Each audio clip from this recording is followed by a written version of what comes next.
Hi everyone, welcome back to our channel. For today's video, we're gonna learn how to switch Facebook to dark mode on a computer. The first thing that we need to do is to make sure that you're currently logged into your Facebook account. Next, click on the profile icon located at the top right corner of your screen. Click on that and click on Settings and Privacy. Next, you need to click Settings and you will be redirected to this page. Now, I want you to scroll all the way down here until you see dark mode.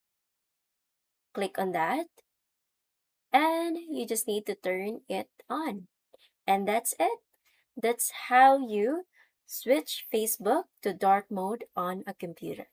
And if you find this video helpful, don't forget to click like, subscribe, and click that notification bell for more videos like this. Thanks for watching!